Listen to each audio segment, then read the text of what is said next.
Too bad it didn't go as you thought it would. Just get that divorce paper submitted and disappear.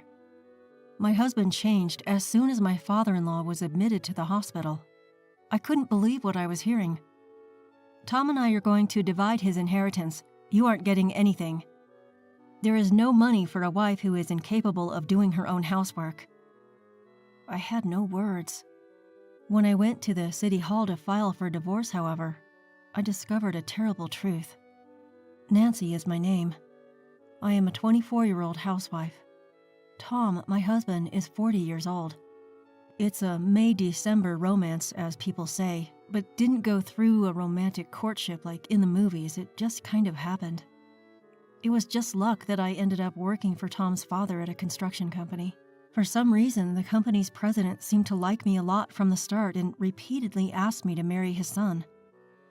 The reason for this was that Tom, who was to become the company's next president, seemed to have no other marriage prospects. The president, who was worried about his future, was pessimistic about the company. He was worried that the company he had worked so hard to establish would end if there was no heir. Tom's father, who had met my father through work, even came to our house and asked for me as his wife. My family owns a construction company that has been in operation for generations. My father used to work for Tom's father's company for experience when he was younger.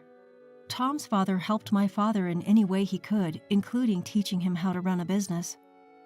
Maybe because of this, my father couldn't ignore the offer and decided to hear what he had to say. However, due to the age difference, my father did not agree immediately, but instead said that Tom and I should have a dating period. He wanted to respect Tom's and my choices, he said, but that the conversation about marriage would have to be after a dating period. Tom, on the other hand, knew that the marriage to me was a condition for taking over the company. So he agreed to this proposal of my father's. I had a good relationship with Tom, and we went on many dates, for dinner, movies, shopping, and so on. After some time together, Tom and I had grown close enough to believe that we would get along fine if we got married. We were officially engaged not long after that. Shortly after the engagement, Tom's father became ill and had to go to the hospital repeatedly. Instead of Tom, who was at work, and my mother, who couldn't drive, I, his fiancé, had to take care of my father-in-law in the hospital. My mother-in-law told me to focus more on housework for her family, telling me I'm not doing a good job considering I was going to become her daughter-in-law. "Nancy, hurry. The morning reception hours will end. Take him." Even before we married, I felt treated as if I were a maid. But I said, yes, I'm coming. I'll start the car. I was looking after my father-in-law. One day, my mother-in-law suggested that I move in, even though it was a little early, because it would be easier for me to take care of him. I agreed to this, considering having to commute from my parents' house to take him to and from the hospital every time. It might be easier for me just to live with them. I would have been moving there soon anyway. I assumed the wedding would take place after my father-in-law's health improved, so why not just write the marriage paper as I move in? There were no rumors of his having other relationships when I began living with Tom as his wife. I soon realized why he had reached the age of 40 with no relationship experience. Anyway, he is extremely conscientious about money. He was a miser who insisted on not wasting any money. He'd also keep meticulous records of our dates, telling me how much he'd spent on me, how much he'd spent on food and gas. Furthermore, my mother-in-law, who enjoys bullying others, is always next to me, being sarcastic and abusive. No one would dare approach them.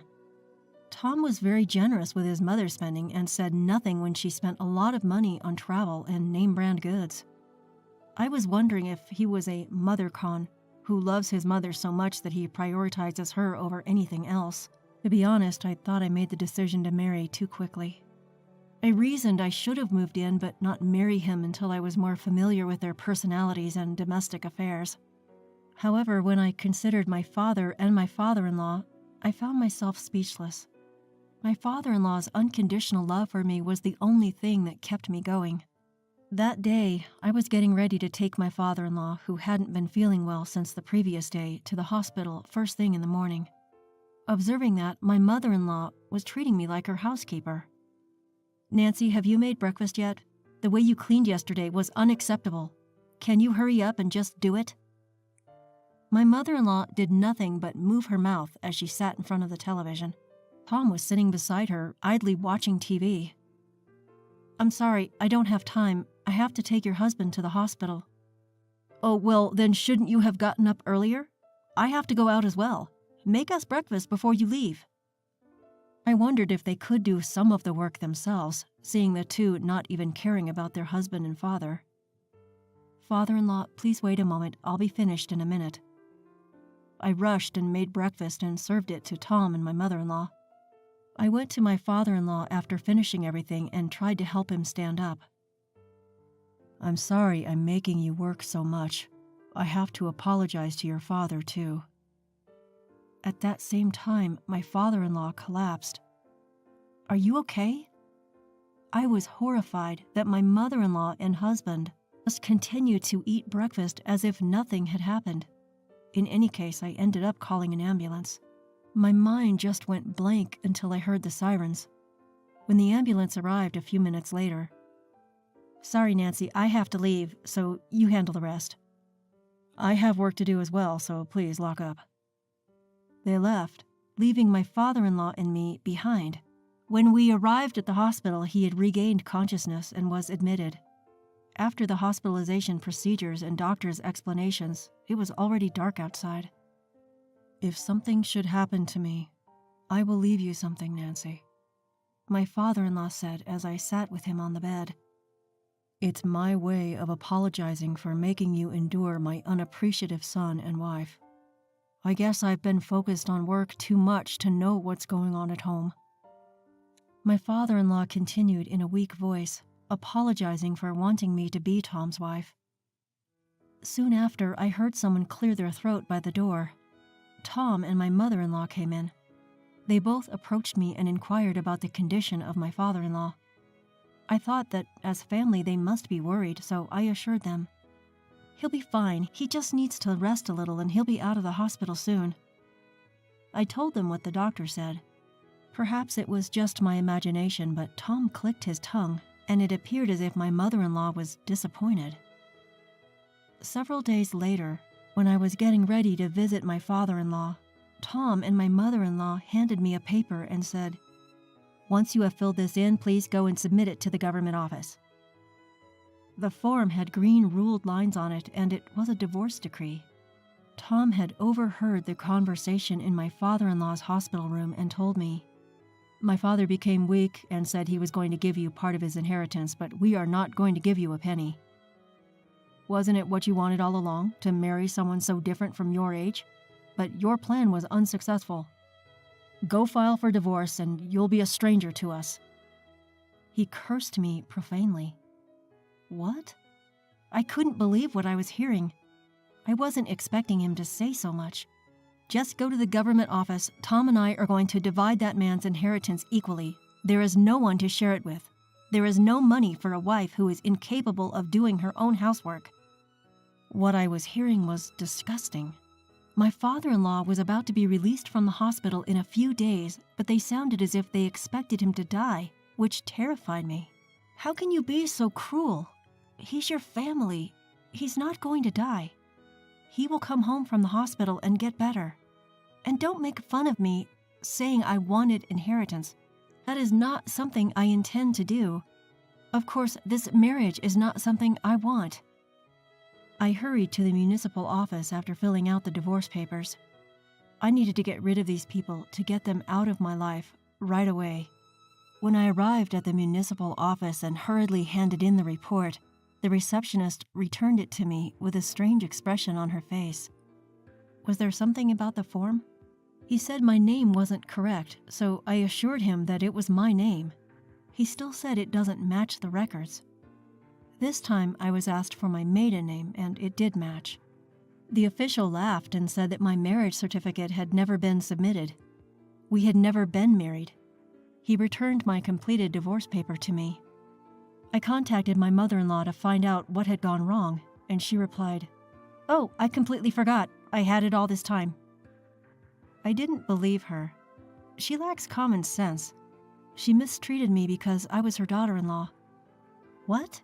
You did it on purpose, and you've been acting like there was nothing wrong, and was just using me as your maid? This time, I couldn't stay polite. Because it would be difficult to ask you to look after the house if you're a stranger. But a wife would do anything for me, and I could ask her for anything. On the other end of the phone, my mother-in-law was laughing, seemingly without malice. Oh, she doesn't have to worry about her share of the inheritance. I heard Tom's voice and laughing loudly. I was almost unable to contain my rage for them. I was determined to fight back, to not let them get away with this. First, I called my father and requested that he accompany me to the government office. I quickly explained the situation and hung up the phone, and my father came running into the city office, surprised. I asked the person who had just assisted me to explain the situation again, in front of my father. I even obtained a certificate of residence to confirm the facts, and discovered that not only his name but also his address remained the same. I was duped into thinking that because I had registered my marriage, my address had not changed while I lived in that house. Nonetheless, I was given the burden of being his wife and was forced to work hard. When it came to the inheritance issue, I was told to leave. I'm not sure how to accept the fact that I was treated this way. Even my normally mild-mannered father was enraged. I hurried with my father to the hospital where my father-in-law was staying. When we arrived at the hospital, my father-in-law noticed my father standing beside me and politely said, "You didn't have to come all the way here to see me." But as he listened to my father about this whole thing, his face became increasingly agitated. We sat in his hospital room and discussed what kind of sanctions we would impose on the two. Neither Tom nor my mother-in-law had visited him since the day he was hospitalized. Tom's father made a proposal to my father, knowing that he couldn't expect Tom to marry properly and become the family heir. Tom's father wished to entrust my father to succeed his business. Fortunately, Tom's father's business was profitable, so there would be no loss if it merged with or into my father's business. Tom's father believed it was acceptable as long as the company that he has safeguarded can continue to exist in whatever form it takes. Customers and employees would almost certainly leave if Tom took over the company, given his personality and character. If that happened, there would be no way for the company to survive.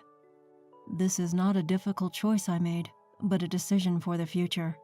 It's the best way to prevent our relatives from acquiring the company. And then Tom's father burst out laughing, and he announced his divorce. She thinks about money so much that she goes out and spends all her time in luxury without even visiting her husband. She deserves this.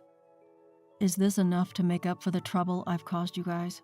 He asked, turning to face me and my father. My father and I exchanged glances and raised the corners of our mouths, as if there could be no greater punishment. The lawyers and accounting firm my father had hired got to work the next day. Finally, they decided to merge Tom's father's company with my father's company, retaining the company name. Tom, the company's vice president, was fired, and an executive candidate from my father's company was transferred to fill his position as vice president. Official decisions will be made when Tom's father gets back to work. This will come as a surprise to Tom and his mother. Thus began the countdown to making them fall into hell. My father-in-law recovered completely and was discharged from the hospital 2 weeks later. My father and I went to the hospital to complete the discharge procedures and then picked him up and drove him home. When we got to his home, my mother-in-law was gone and Tom was working as usual. I could only describe them as cruel people. They had no idea that the next day they would be regretting their heartlessness. The following morning, I went back to my original work. There was a new vice president. Tom's father opened a morning meeting in a large conference room, discussed the company's future. He informed them that the company would be absorbed into my father's and that the vice president would be replaced. Then Tom came, clutching a letter of termination, and my mother-in-law clutching a divorce decree. "Hey, Dad, what in the world is this?" "This? What in the world are you thinking?" "I didn't hear about this." "I didn't hear about anything either. How could this be happening so suddenly? What in the world are you thinking?" The entire conference room was stunned, to see the two of them ranting in front of so many employees. That's exactly the kind of lunacy I was hoping for. "It's you!" they exclaimed as soon as they found me. "You did something, didn't you? Aren't you the one who set this up just because you wouldn't get your inheritance?" "I didn't do anything. You guys started all this." "That's enough. You're bothering me in the morning meeting," a calm voice said. "Get outside." It was Tom's father saying this with a cold stare. Tom and his mother-in-law were kicked out of the conference room by nearby employees. Tom's father apologized to the entire conference room, finishing his story and bringing the morning meeting to a close. Tom and my mother-in-law, who had regained their composure by then, repeatedly asked for forgiveness of me and Tom's father. Of course, I had no intention of accepting their offer, so I ignored them. They appeared to be hanging around the company for a while, but they have recently stopped showing up. The security guards have given them strict warnings and they can't get in. They were also both asked to leave their home, according to Tom's father. They are currently living together in a dirty apartment near their former home. As for me, I am living a peaceful life as an office worker. My father, on the other hand, is still angry and is preparing to file a claim for compensation from Tom and his mother-in-law for what they did. The two have lost all hope of earning a living. This must be the start of hell for them. I won't help them, of course, though. I hope they've realized that the way you treat people will always come back to haunt you.